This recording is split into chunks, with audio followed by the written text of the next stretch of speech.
complicados a la lectura, y que es necesario ir definiendo para después poder ir entendiendo también cómo se va desarrollando el texto y las contradicciones que tiene sobre esos conceptos también.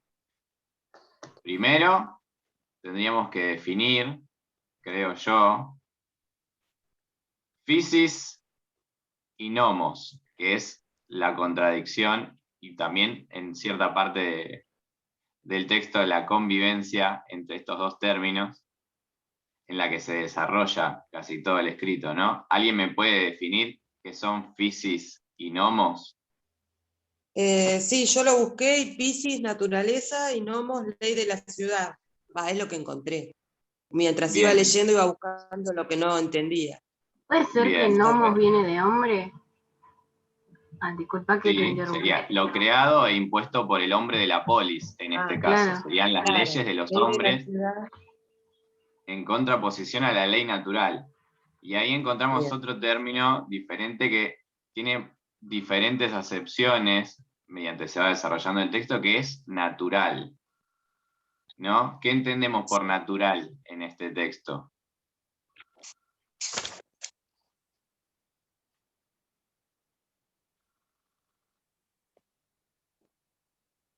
¿Qué sería lo natural?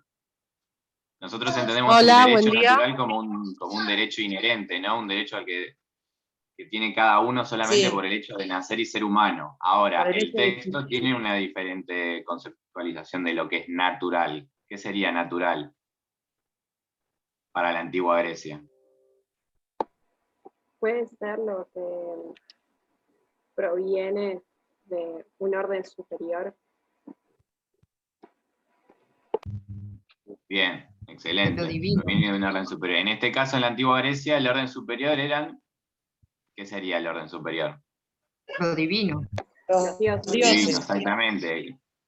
Parte de una concepción teológica, politeísta, de dioses de la antigua Grecia. Si se fijan, no, se nombra mucho a Zeus, a Dike, que son cosas que también tienen que tener en cuenta. Bien. Mientras se va desarrollando el texto, tienen que ir agarrando todos los términos que no conozcan, todo lo que no entiendan, lo van anotando y lo van buscando. Término que no entiendan y lo leen y lo pasan de largo, después se va a volver a repetir en el texto o se va a hacer algún tipo de desarrollo sobre esa terminología que si no lo entienden no van a terminar entendiendo el texto. Así que todo lo que vayan viendo que no conocen el significado, lo buscan y se van armando un glosario, que sería lo ideal para poder entender todo. Hola, ¿se escucha? Hola, Joana, ¿sí? Hola, sí. Acá dice en el texto de Quirós, ¿sí? ¿Puede ser que es así? Sí. Sí, Sí, de Quirós. Dice, en las páginas que siguen trataré de exponer brevemente como el orden superior o natural, y ahí dice, Piscis, como el significado, que habla de un orden superior o natural, está en el bien. texto. Y después habla del orden divino, el orden cósmico y el orden jurídico natural. Bien, perfecto. Bueno, el texto se desarrolla en la contraposición entre el physis y el nomos, ¿no? Esto natural, esto divino, que proviene de los dioses, en contraposición a las leyes de los hombres, de la polis. Y el desarrollo va entre si las leyes de los hombres pueden convivir con la ley natural o si son arbitrarias e injustas frente a esta ley natural, ¿no? Dentro del texto podemos, por lo menos, distinguir 3 etapas diferentes del desarrollo del pensamiento griego en cuanto a lo que sería no un derecho natural, sino una ley o justicia, porque en ningún momento usa el término derecho, y como verán también en la primera parte del texto, en el resumen, el autor aclara, dice, los pensadores griegos nunca llegaron a formular una categoría similar a los derechos personales ni a los derechos subjetivos.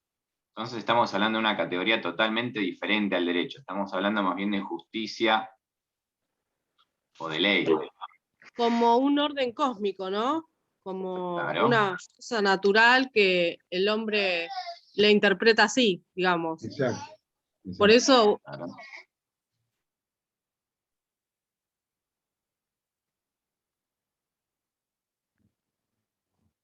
¿Ah?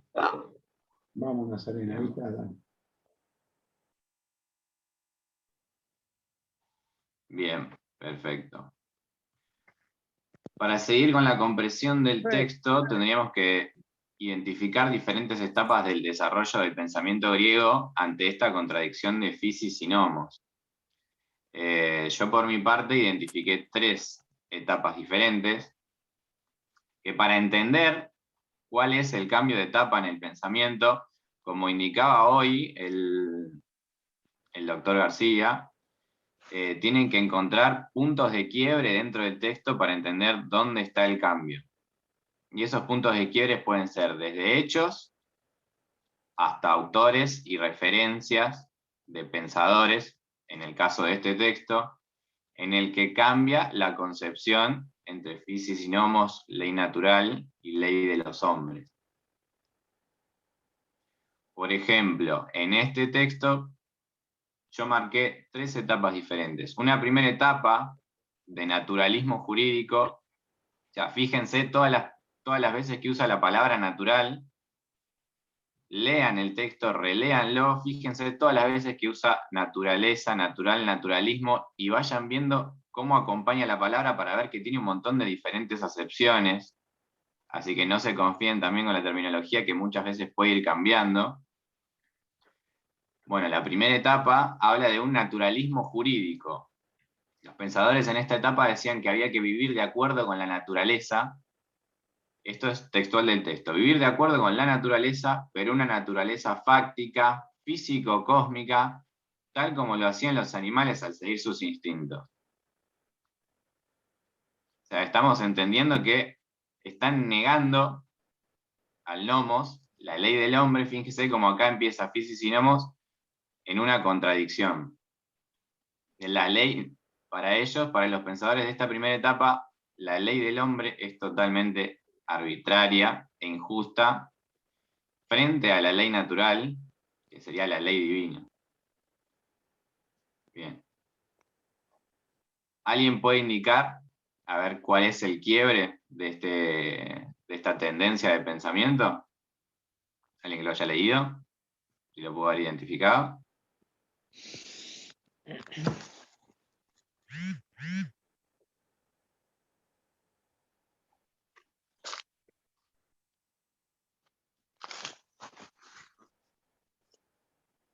¿Nadie? Anímense, por favor, no me hagan sentir mal. Es muy temprano.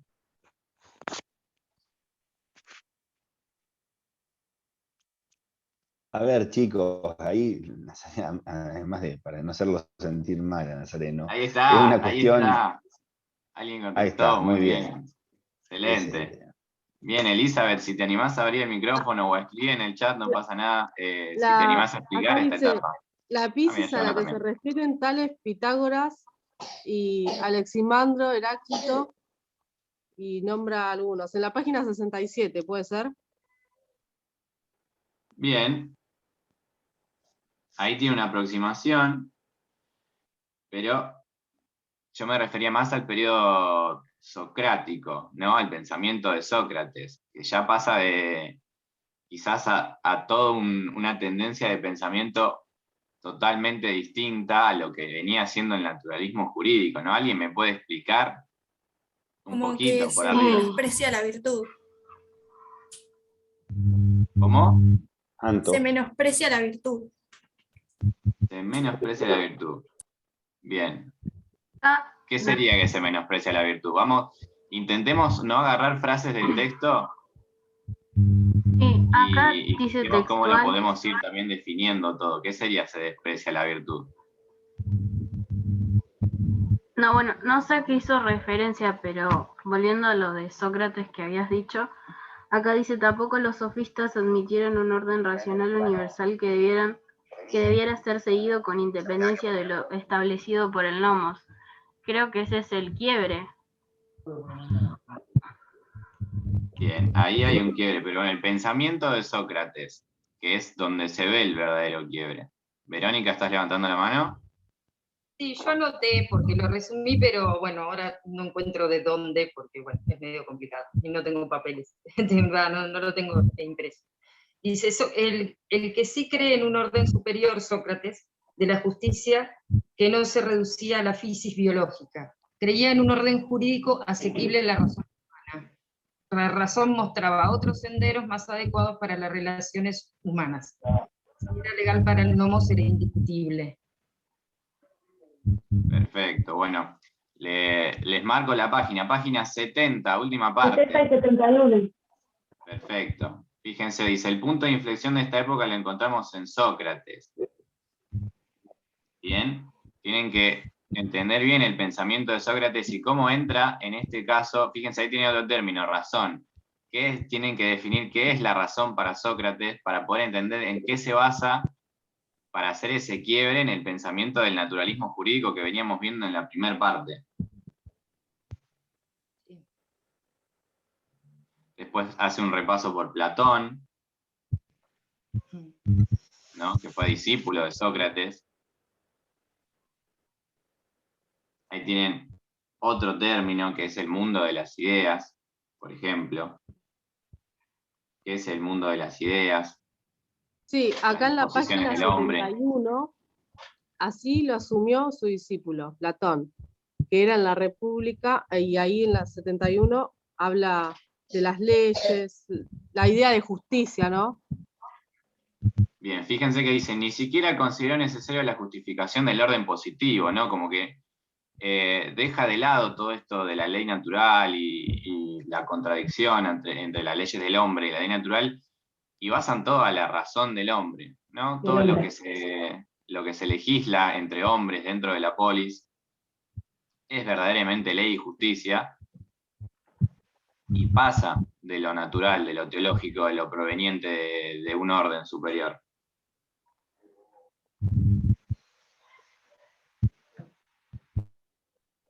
Bien, después pasa al pensamiento aristotélico. Si alguien me puede decir un poco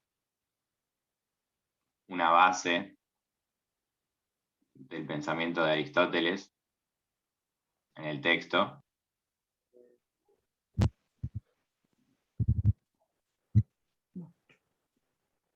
Lo pueden leer ahora, es el final de la página 71, comienzos de la 72. Vamos, lo vamos leyendo y vamos viendo qué estamos entendiendo.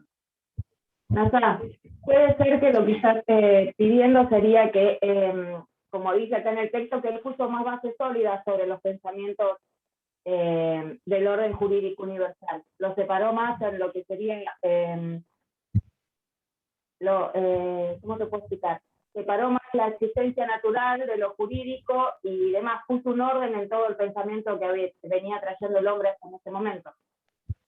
Claro, bien, lo que Aristóteles dice que... Habla mucho de la razón y hace comprender lo normal y lo que debe ser. Como el modo.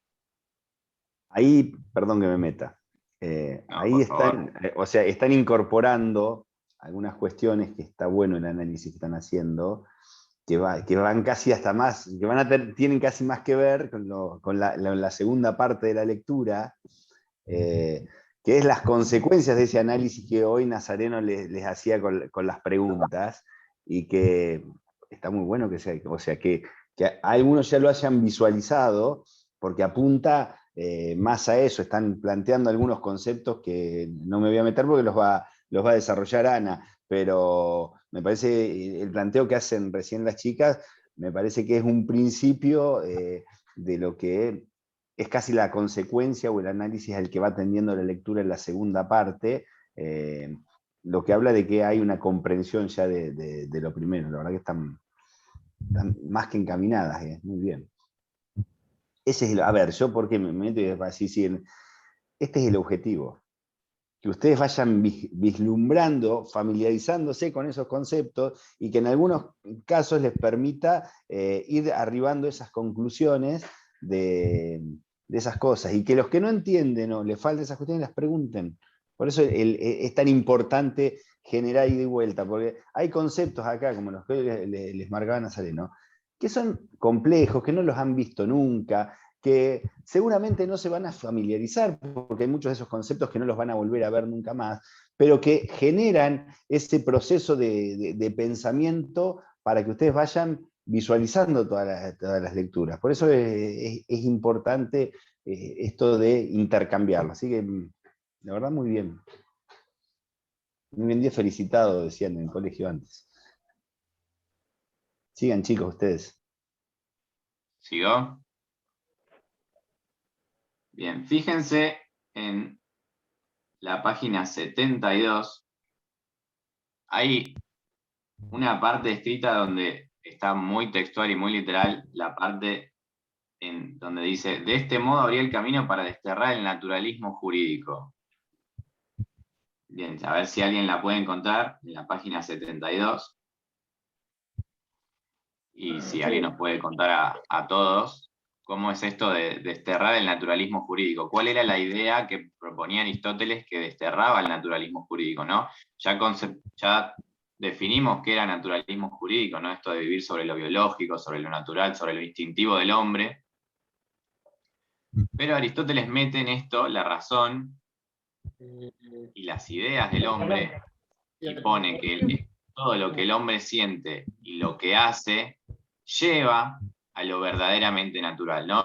Ya plantea que no existe un quiebre entre lo que el hombre hace y lo que el hombre legisla frente al derecho de los dioses, sino que Aristóteles considera lo natural lo que siente el hombre.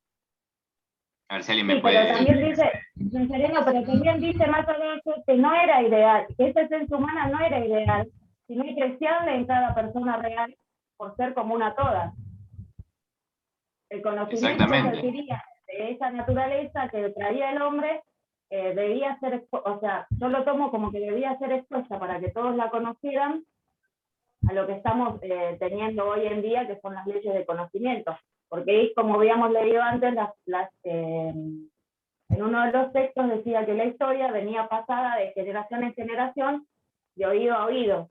Y recién con ellos pudimos tenerlas asentadas para conocerlas todos. Entonces, lo que yo pienso es que él pretendía de que todo el mundo las pudiera conocer y que no solo se rigieran por las leyes naturales de la naturaleza, de lo que nos daba la naturaleza, sino que todos nos pudiéramos regir bajo determinadas leyes para poder mantenernos en orden, que era lo que él apuntaba, un orden, a mi punto de vista era un orden social, poder dirigir la sociedad dentro de normas jurídicas, ¿no? Que para eso es lo que estaba escribiendo toda su tesis y demás, todo lo que tenemos hoy. Excelente, Karina. Muy bien. Para mí, dice, me quedo con lo que más me llamó la atención del texto, que es el 24, en la página 72, dice que dio un cambio sustancial al modo de entender la justicia y dejaba de ser el orden cósmico de los dioses para ser más que nada una virtud humana.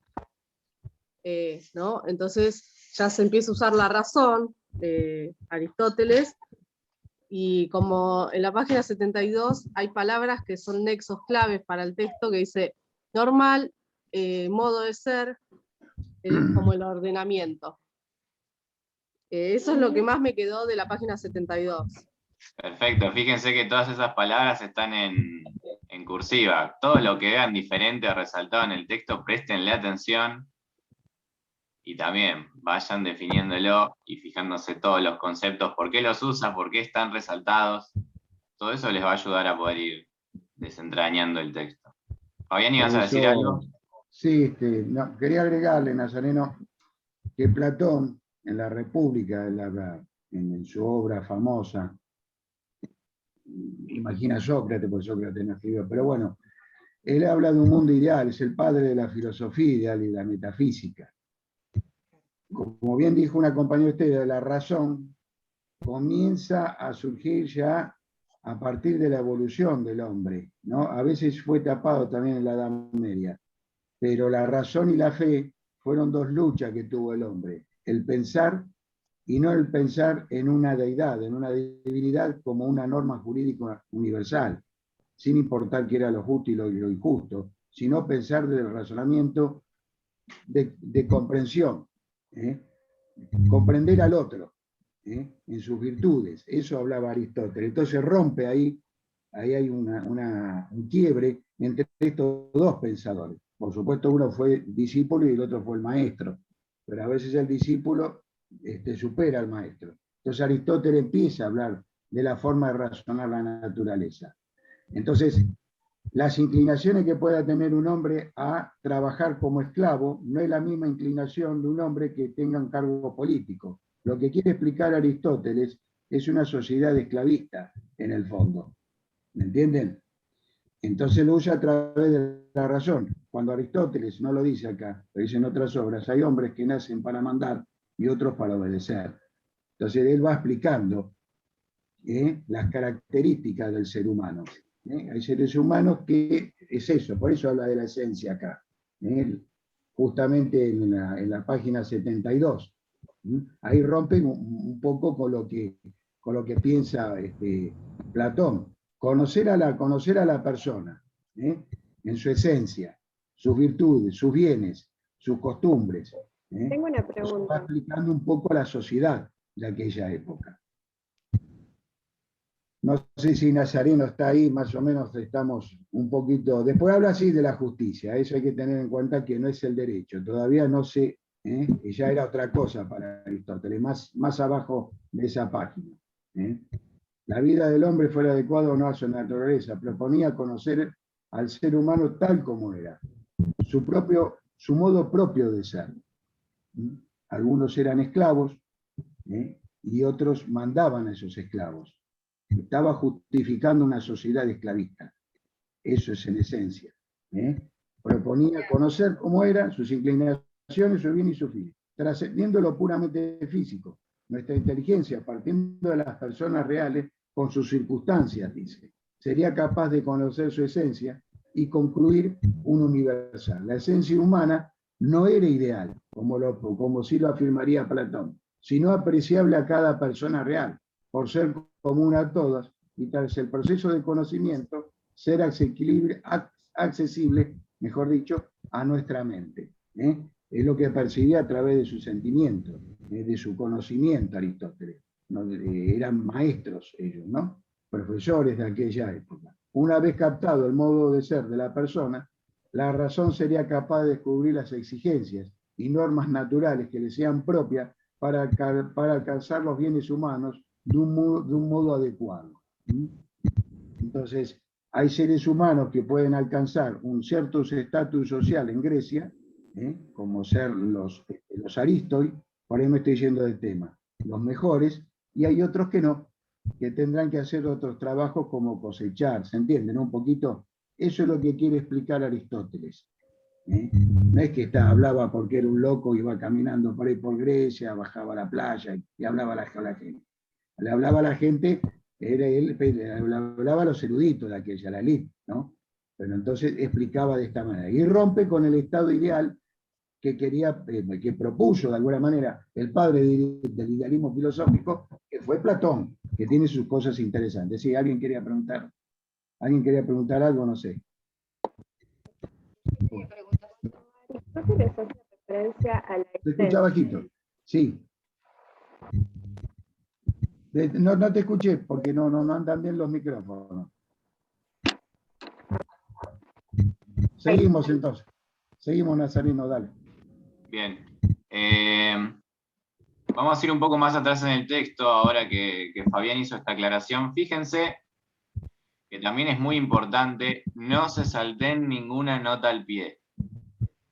Nunca dejen de leer las notas al pie. Las notas al pie, por lo menos en este texto, van a hacer que entiendan absolutamente todo, porque le van a clarificar un montón de cosas. Que donde usa terminología medio rara, o tira algo medio enroscado, cuando van a la nota al pie, lo van a entender perfectamente. En esto que decía Fabián, en donde estamos justificando que algunos sean esclavos, que hay gente que se dedica a otras cosas. Fíjense en la página 69, en la nota al pie número 15, cuando hablan de naturalismo y de nomos, donde dice que las leyes de las polis son arbitrarias e injustas, eso. Fíjense en la nota al pie 15, que ya antes de Aristóteles, cuando se hablaba de un dualismo crítico que distingue entre hechos naturales y decisiones, que serían las normas sociales. Fíjense que dice que hay dos tipos de naturalismo, ¿no? El naturalismo igualitario y humanitario, que se fija en lo que hay de común en todos los hombres y exige la reforma de las leyes de la polis que violen la igualdad, ¿no? Y en cambio existe un naturalismo anti-igualitario que se fija en el hecho de que existen diferencias entre los hombres y pretende establecer leyes que tengan como base esa diferencia, ¿no? Fíjense cómo han usado el naturalismo de lado a lado, al igual que el nomos, como uno en su base ideológica, ¿no? Va pensando diferente, quizás los mismos términos, ¿no? Hablando de una ley natural, Aristóteles pasa al tema de la razón y decir que cada uno va encontrando en lo que hace su naturaleza, ¿no? Para justificar esta desigualdad. Pero fíjense que ya el texto lo había tratado más atrás, estas mismas conceptualizaciones y los mismos hechos. Bueno, y nos queda después de esto una última etapa, que el texto lo desarrolla bastante breve, que es la de los estoicos. Fíjense, página 74. Es muy linda esa parte. ¿Qué decían los estoicos? En contraposición al pensamiento socrático, aristotélico. ¿Qué pasa acá? Primero teníamos una contradicción entre physis y nomos. Después teníamos como una negación del physis, del derecho divino, de eso que venía de un orden superior, y pasamos a lo que el hombre siente. Lo que el hombre siente va a llevar directamente a su naturaleza, a causa de su razón. Los estoicos plantean una posición diferente, que hace un poco más armónica entre physis y nomos. A ver si lo podemos leer y lo podemos desarrollar.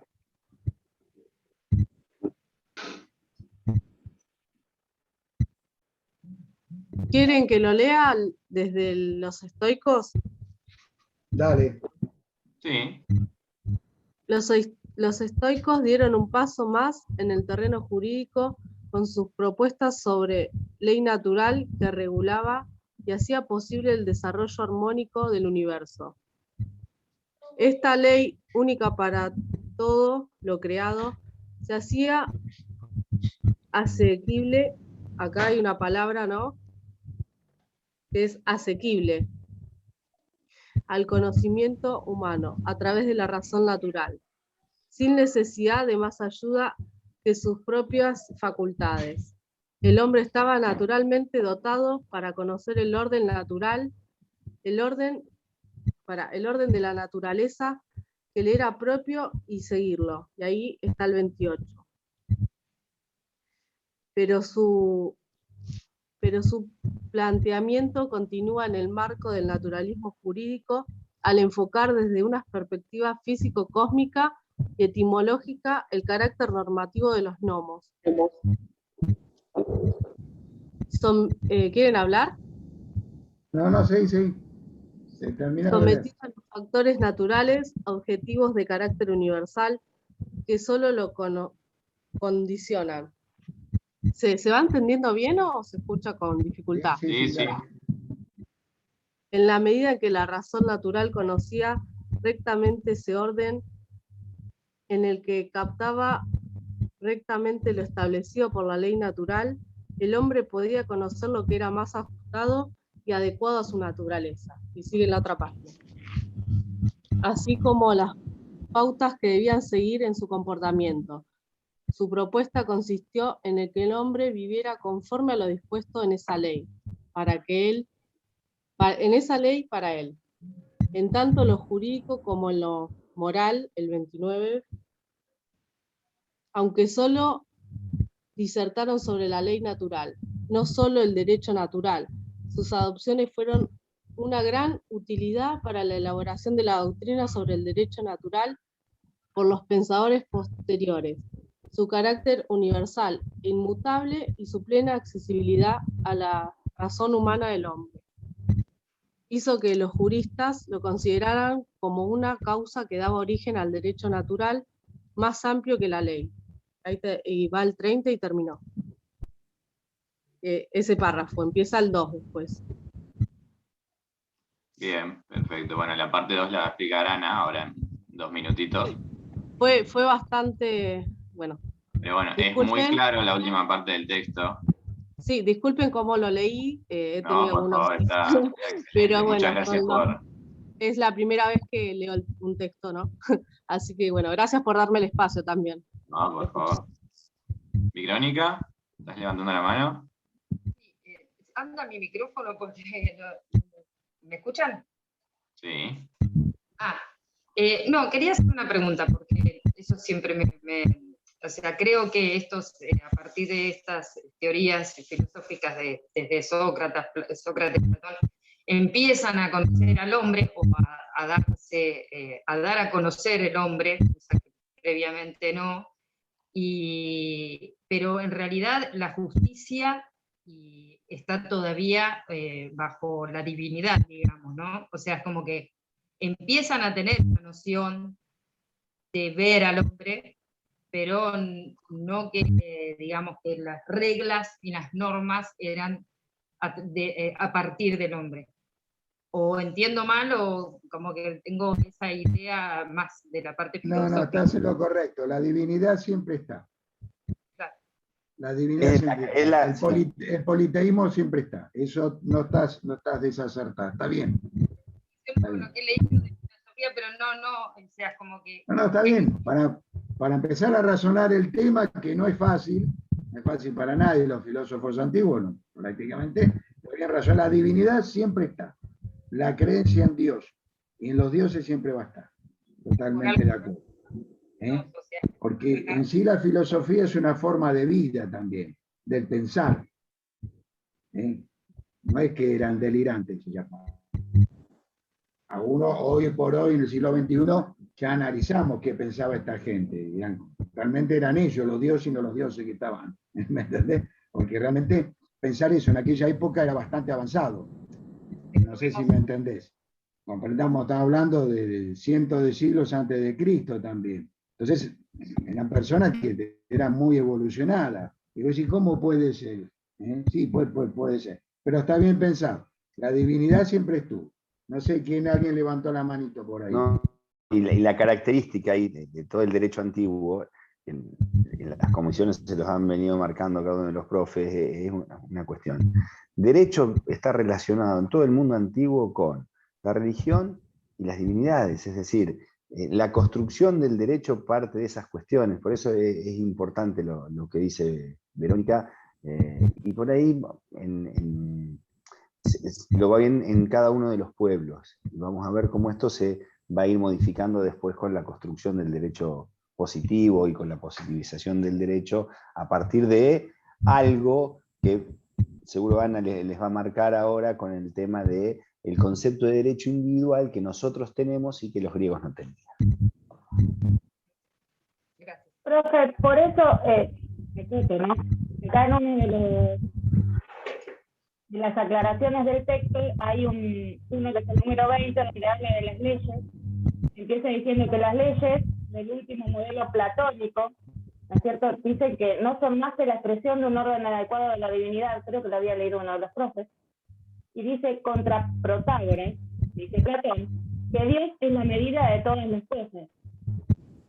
O sea, bueno, eso Karina es lo que vamos a ver, Cari, eso es lo que vamos a analizar ahora en la segunda parte de la lectura. Por ahí, no sé, Nasa, si sigue Ana, para ver el tema y que marquen, más que nada para que todos vayan siguiendo el hilo, pero sí, está apuntado a eso. Claro, Sí, ya eso podemos a pasar a lo la que yo me segunda parte. refería.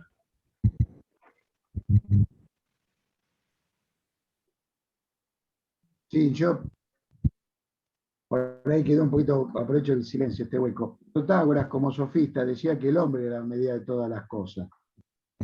Cambio para Platón, que era un idealista, eran los dioses. El respeto a las leyes, el hombre bueno, se podría decir virtuoso, era el hombre que se adecuaba a las leyes de la polis griega, que, como dijo bien Francisco, todo estaba relacionado con una divinidad.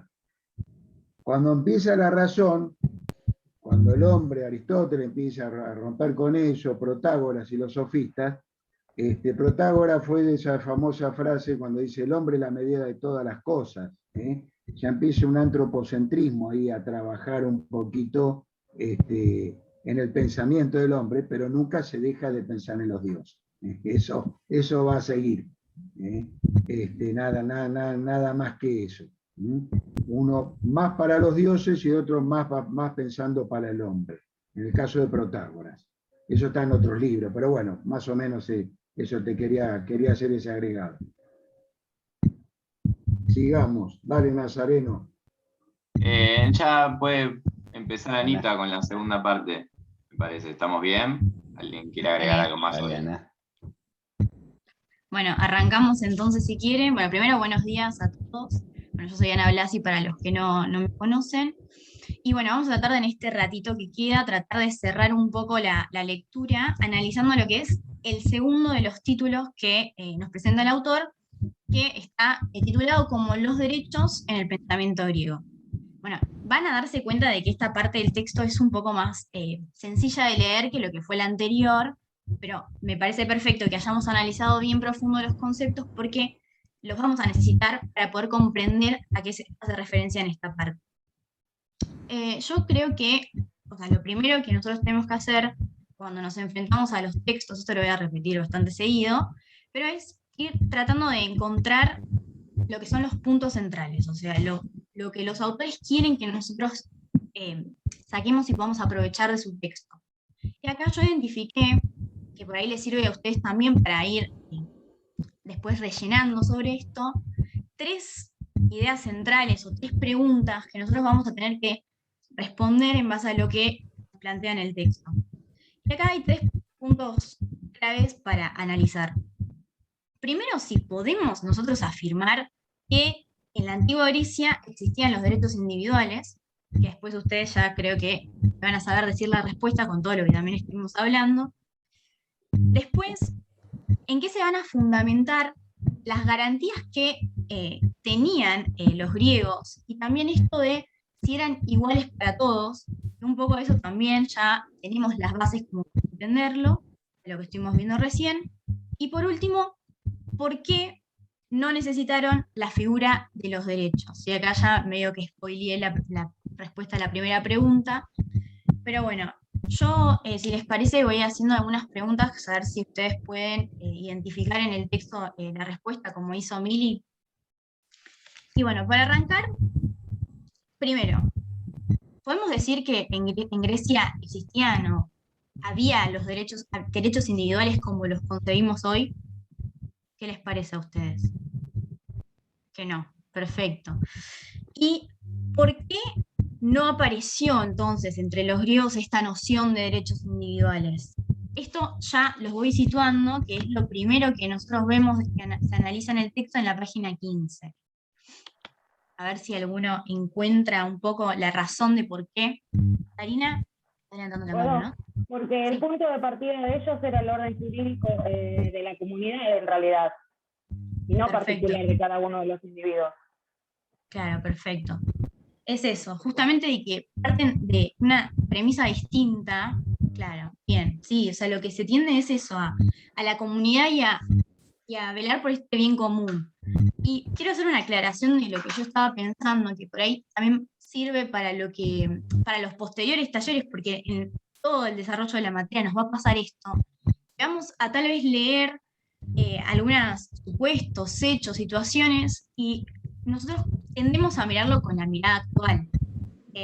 Pero cuando estén estudiando un proceso, una etapa determinada, siempre pónganse en ese lugar, porque puede ser que ahora, como vamos a ver, haya ciertas garantías que nosotros podemos dudar que hoy en día lo catalogamos como un derecho individual.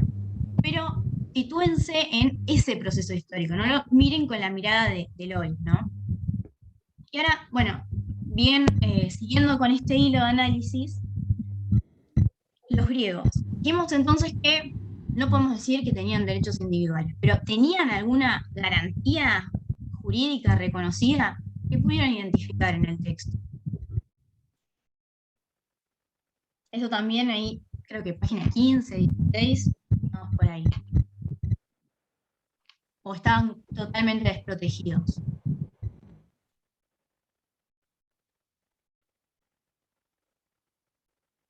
¿Alguno encontró algo? A ver, voy a ir al texto.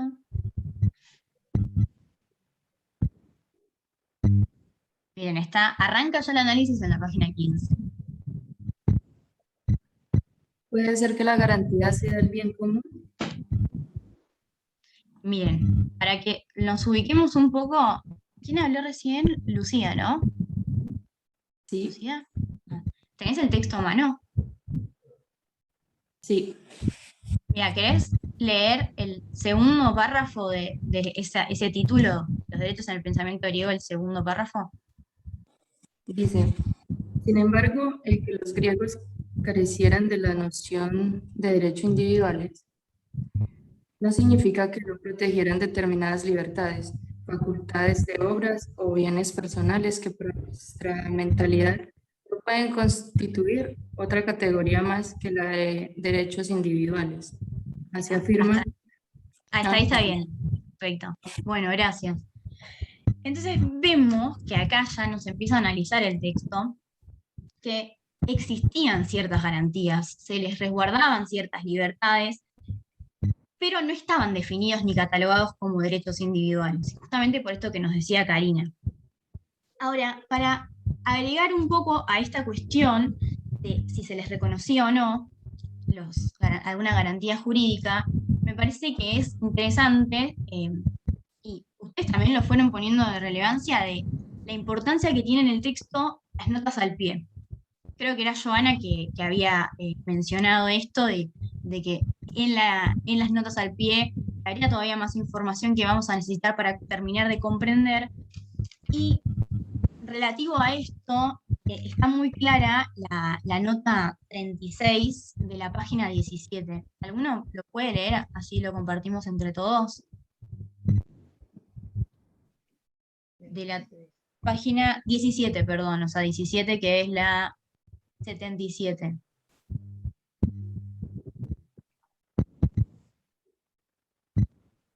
La nota 36.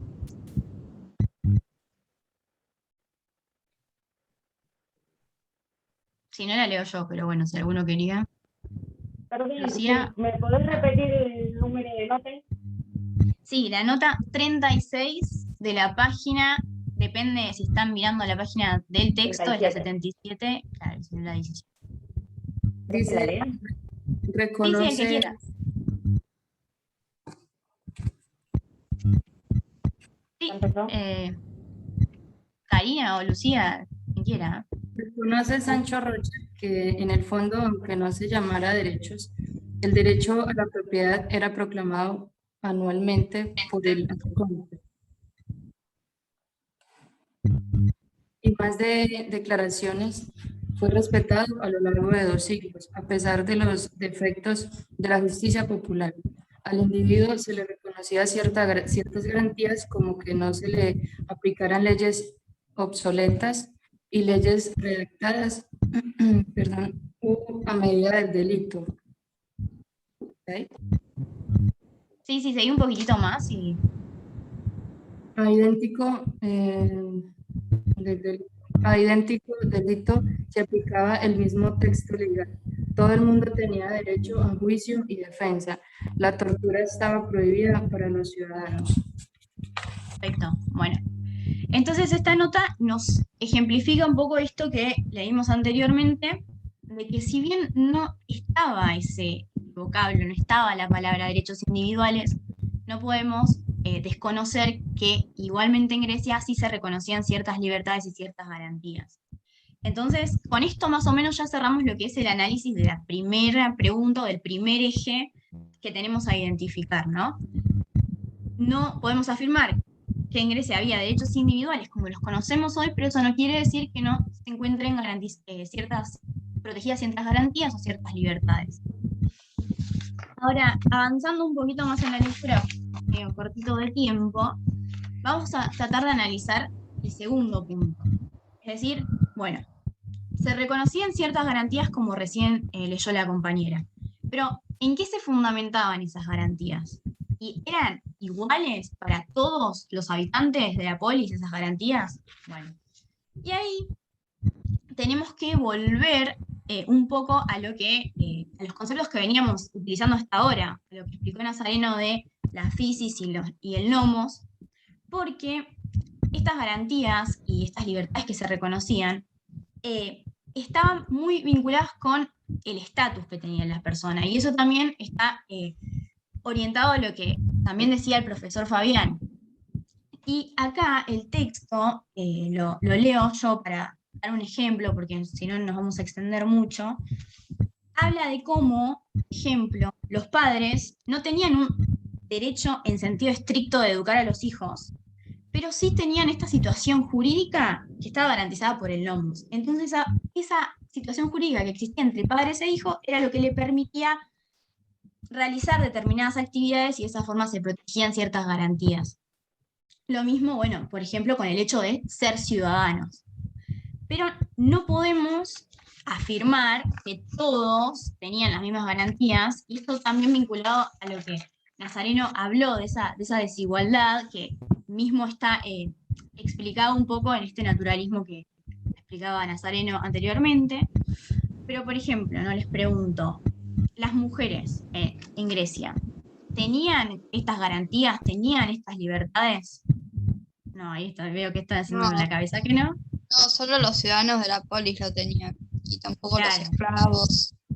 Perfecto. Perfecto, entonces.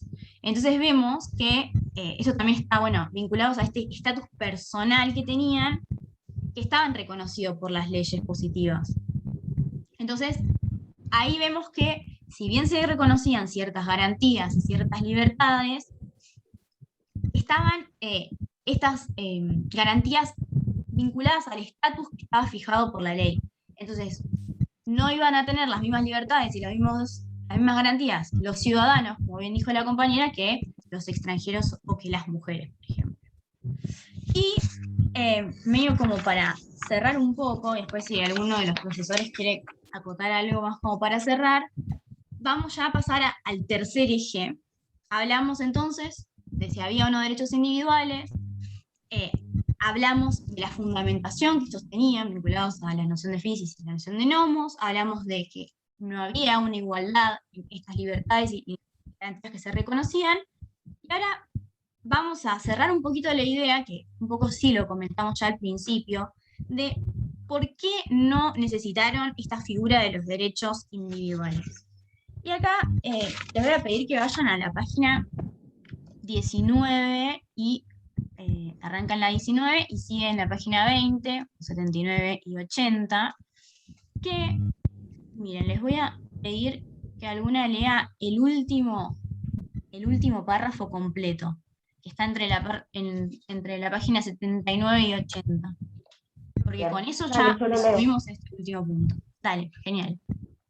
Bien. La diferencia con nuestro pensamiento, razón por la que no necesitaron la figura de los derechos, es que cuando se atacaba algo que era legítimo, jurídico, no constituía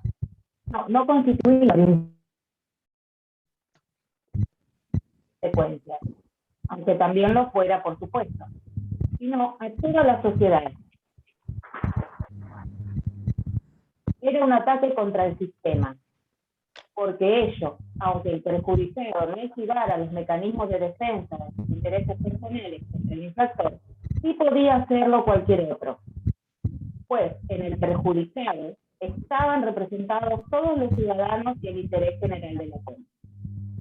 Bien, perfecto. Entonces, en este último párrafo se resume un poco eso que habíamos hablado al principio, de lo que vos habías dicho, Karina, de que el eje acá está puesto en la comunidad, por lo que también habían puesto por chat el bien común, y no como en otros periodos que ya vamos a ir viendo de la historia donde toda la cuestión de análisis se va a centrar en el individuo. Acá lo importante es la comunidad, y por eso es que no era necesario para los griegos, y ni siquiera era posible pensar en esa noción de derecho como lo conocemos. Entonces, más o menos con estos tres ejes que vuelvo a repetir, por si quieren tomar nota para simplificar el análisis, analizar si había o no derechos individuales, esas libertades o garantías que se reconocían, a quiénes se les reconocían y por qué se les reconocía, y por último, esta noción de cuál era el eje, o sea, cuál era el centro, que era el centro de la comunidad, y eso nos explica por qué no existía esta figura del derecho individual como lo conocemos. Y así más o menos creo que está un poco cerrado. Si quiere alguno de los profes acotar algo de esta parte. Por ahí si queda alguna pregunta dando vueltas por ahí con el tema. Me parece que el redondeo que hace Ana es muy claro en cuanto al fin de la lectura, porque termina cerrando ese proceso de desarrollo que tiene la lectura, que les marcaba, que Nazareno le fue dando cada uno de los conceptos que van generando toda la opinión, fue pasando por los distintos autores, para cerrar esa concepción que había del derecho. Fíjense que es una concepción muy distinta a la que nosotros vamos a ver, especialmente a partir de las revoluciones burguesas y demás, cómo se modifica el derecho, cómo aparece el derecho individual, cómo el derecho individual va a tener una conformación jurídica muy importante, y cómo vamos a ir viendo que eso va adentrándose en nuestra América después, hasta llegar a analizar toda la parte que tiene que ver con Argentina.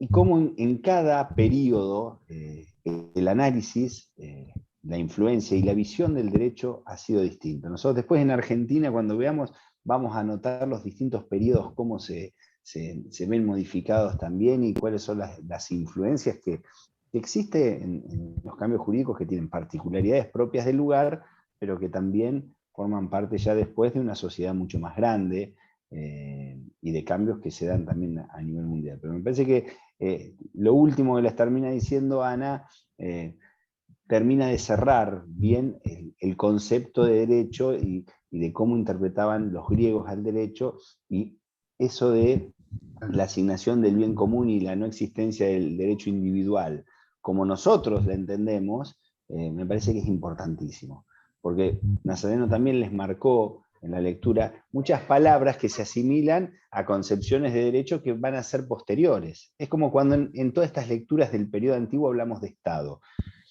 No es el Estado y el concepto de Estado que nosotros vamos a ver que aparece después, con toda la estructuración, con las distintas componentes del Estado, sino que son aproximaciones muy distintas. Pasa lo mismo con la cuestión del derecho natural, pasa lo mismo con la conceptualización que hay acá en Grecia con los derechos individuales.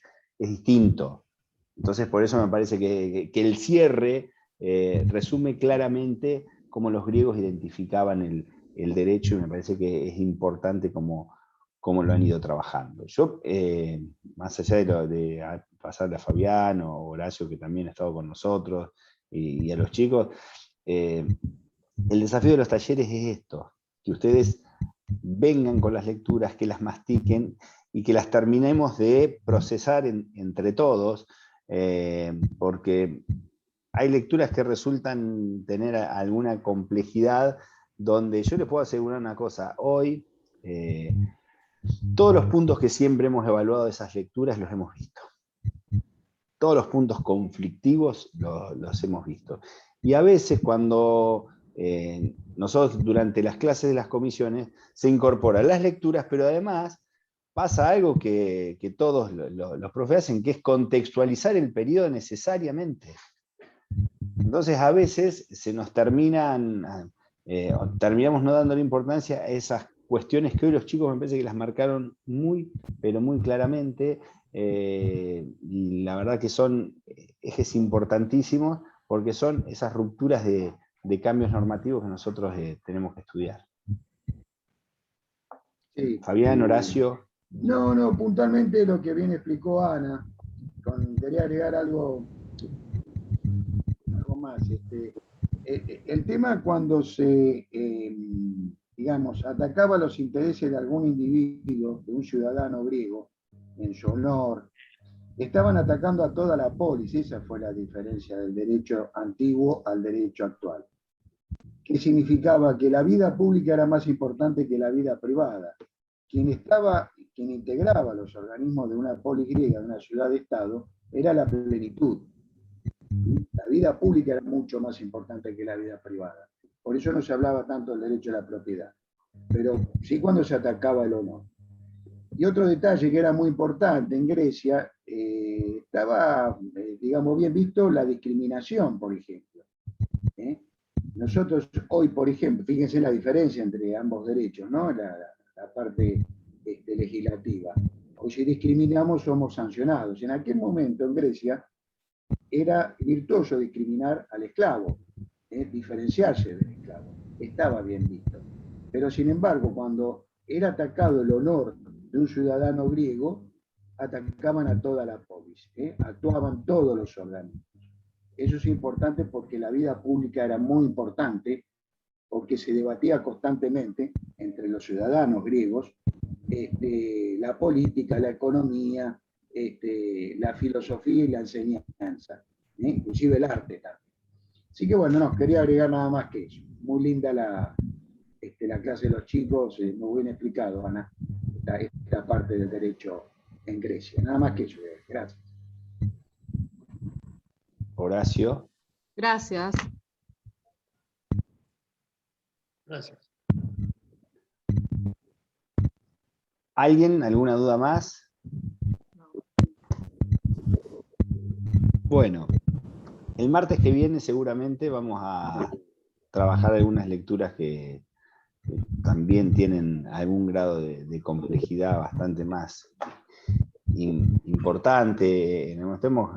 Vamos a entrar a trabajar ya la unidad 3 y veremos si trabajamos alguna de la unidad 3 y de la unidad 4, pero bueno, lo vamos a ir viendo en la semana. Ahí incluso, bueno, vamos a ver cómo sigue todo, pero hemos estado analizando por ahí la posibilidad de que previo a lo que va a ser el parcial, podamos llegar a hacer algunos talleres un día jueves en forma presencial, bueno, para ajustar por ahí los últimos 15 días las cuestiones más importantes y que lleguen bien con tiempo con el repaso de todas las lecturas. Esto lo vamos a ir viendo y vamos a ir, también estuvimos revisando lo que va a ser es la disponibilidad áulica que hay en la facultad en relación a que la presencialidad tiene que cumplir con toda una serie de protocolos en la cantidad de gente y demás. Pero en caso de que no se pudiera esto, también por ahí vemos la posibilidad de algún jueves hacer algo más, cosa de que lleguen al examen con los talleres de todas las lecturas. Aspiramos a tener el mismo resultado en el cuatrimestre anterior con los talleres y invitarlos a esto, a que los trabajen. Es importante, yo creo que los que han